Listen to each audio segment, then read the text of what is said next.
Salut les amis turfistes, bienvenue sur votre chaîne Sariou Pronostic PMU. Votre rendez-vous quotidien pour décortiquer ensemble le quintet plus du jour. Merci à tous ceux qui me suivent fidèlement. Et si vous êtes nouveau, pensez à vous abonner pour ne rien rater de mes analyses précises et de mes bons coups. Comme d'habitude, on commence par un rapide retour sur l'arrivée d'hier. C'est toujours important de faire le point.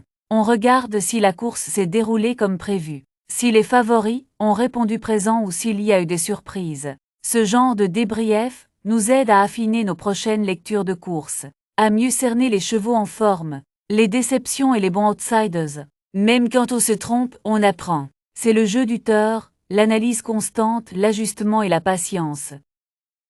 Avant d'attaquer les sélections du jour, il est crucial de revenir sur l'arrivée du quintet plus précédent. Ce retour en arrière n'est pas un simple résumé de course, c'est un moment stratégique qui permet de poser les bases d'un bon pronostic pour les jours à venir. Chaque course nous livre des enseignements précieux. Il ne s'agit pas seulement de savoir qui a gagné, mais comment la course s'est déroulée, quels chevaux ont confirmé leur forme, qui a déçu, qui aurait pu faire mieux avec un autre parcours. C'est cette lecture fine de la course qui fait la différence entre le jeu au hasard et le vrai travail de turfiste. Revenir sur l'arrivée, c'est aussi identifier les chevaux qui ont laissé une impression visuelle forte, même sans être dans les 5 premiers. Ces profils-là, souvent oubliés par le grand public, peuvent devenir des coups malins à tenter lors de leur prochaine sortie. Un cheval qui finit fort après avoir été enfermé. Un favori malheureux qui a manqué d'ouverture au bon moment. Ce sont ces détails qu'il faut capter et exploiter. Ce bilan est aussi une étape de transparence et d'autocritique. Il permet de faire le point sur le prono proposé la veille, voir ce qui a fonctionné, ce qui aurait pu être mieux vu, et comment ajuster la stratégie. C'est comme ça qu'on progresse, et c'est ce que vous attendez d'un vrai pronostiqueur. En tort, chaque course s'inscrit dans une dynamique. Un cheval peut monter en puissance, revenir en forme ou au contraire, accuser le coup, en analysant les arrivées régulièrement. On affine notre perception de ces tendances, et on évite de tomber dans les pièges classiques. Cette section est donc bien plus qu'un retour sur le passé. C'est une lecture d'avenir, une manière de se placer toujours une longueur d'avance sur le papier. Les grandes réussites, les belles côtes trouvées, naissent souvent de cette vigilance sur ce que les autres ne voient pas. Ici, on ne joue pas juste pour jouer. On joue pour analyser, comprendre. Anticiper, c'est ça, l'esprit Sariou Pronostic PMU. Et c'est pour ça que ce retour sur l'arrivée de la veille est devenu un rituel incontournable de chaque vidéo. Cap sur l'hippodrome de Paris-Longchamp pour le quintet plus de ce jeudi soir. Un rendez-vous très attendu par les passionnés des courses hippiques. Nous retrouvons cette fois-ci la jeune génération à l'honneur, avec une épreuve réservée aux chevaux de 3 ans. Ce sont exactement 16 poulains et pouliches qui vont se disputer la victoire dans un handicap très ouvert. Programmé sur la grande piste, le parcours s'étend sur la distance classique de 2200 mètres, une configuration qui exige à la fois tenue, tactique et vitesse de la part des concurrents. Il faudra donc des chevaux prêts à fournir leur maximum, tout en restant capables de produire un bel effort final dans la ligne droite de Longchamp. Ce quintet plus est inscrit au programme de la 7e course de la Réunion. Et le départ est prévu aux alentours de 20h25. Un horaire en semi-nocturne qui permettra aux turfistes de profiter pleinement du spectacle en fin de journée. L'ambiance s'annonce électrique et la compétition particulièrement indécise, comme souvent dans ce type de handicap réservé à des chevaux encore jeunes et parfois en plein apprentissage. Cette catégorie des 3 ans en handicap n'est jamais facile à déchiffrer. Certains participants viennent tout juste de débuter dans les gros handicaps, tandis que d'autres, plus expérimentés, commencent à se faire une place dans ce type d'épreuve. De ce fait, les surprises sont fréquentes, et il faut souvent aller chercher des profils en devenir, capables de franchir un cap. Ce sont des courses où les chevaux progressent rapidement d'une sortie à l'autre, et où les performances passées ne reflètent pas toujours leur réelle valeur du jour. À noter que le terrain pourrait également jouer un rôle déterminant, selon l'état de la piste.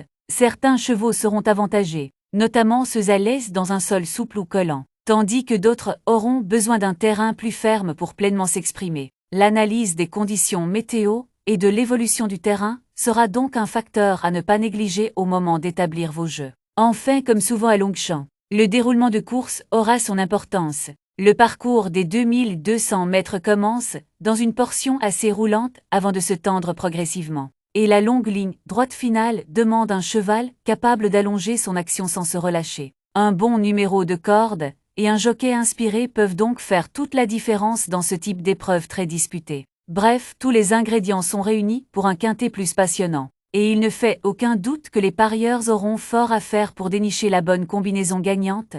Bonne chance à tous.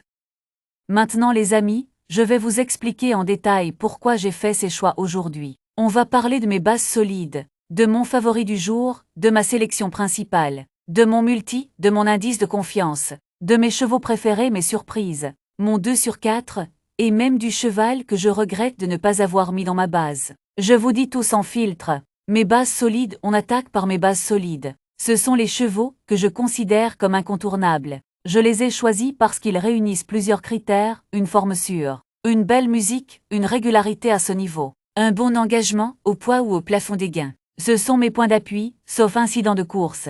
Ils doivent être dans le quintet. Aujourd'hui j'ai 2 bases. Le premier, c'est un cheval qui vient de prouver sa forme dans une course référence. Il revient ici avec de solides garanties. Le second, c'est un pur spécialiste de la piste. Avec un jockey en réussite, je m'appuie sur eux pour bâtir tous mes jeux. Mon cheval favori, c'est celui qui pour moi peut faire la différence. Il a tout pour lui, une bonne corde, un terrain qu'il affectionne, un entourage confiant, ce n'est peut-être pas le plus joué, mais je pense qu'il peut dominer ses adversaires aujourd'hui. C'est lui que je mets en tête dans ma sélection. Ma sélection du jour, ma sélection quintet plus. Elle est construite avec soin, mes 2 bases. Mon favori, des chevaux très réguliers dans les handicaps, et un ou 2 outsiders qui peuvent surprendre. Je vous propose une combinaison cohérente et équilibrée, que vous pouvez adapter en fonction de vos propres convictions. Mon multi pour mon multi du jour. J'ai sélectionné 6 chevaux, l'objectif ici, c'est de viser un beau rapport tout en limitant le risque.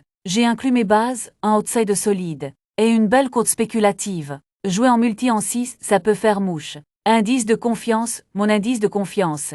Je le place à 6,5 sur 10 aujourd'hui. Pourquoi? Parce qu'il y a une base sérieuse, des lignes solides, mais aussi quelques inconnus. Des chevaux intermittents ou en retard de gain peuvent jouer les troubles faits. C'est une course ouverte, mais pas illisible. Donc optimisme raisonnable. Mes chevaux préférés, j'ai aussi 2 chevaux préférés dans cette course. Ce ne sont pas des bases, mais je les aime bien. L'un parce qu'il est toujours là dans les moments importants. L'autre parce qu'il est en forme ascendante, et qu'il a un profil parfait pour surprendre à belle cote. Ce sont des chevaux que je recommande pour des jeux élargis ou en champ réduit. Mais surprise côté surprise, j'en ai repéré une belle, un cheval peu joué, mais qui revient dans les bonnes conditions. Il a déjà surpris par le passé, et aujourd'hui, il pourrait très bien s'inviter à l'arrivée si la course devient tactique ou si les favoris se regardent un peu trop. Mon 2 sur 4, le 2 sur 4, c'est un jeu que j'aime proposer quand j'ai 2 chevaux très fiables. Aujourd'hui c'est le cas, mon duo du jour. C'est un mélange de sécurité et de forme.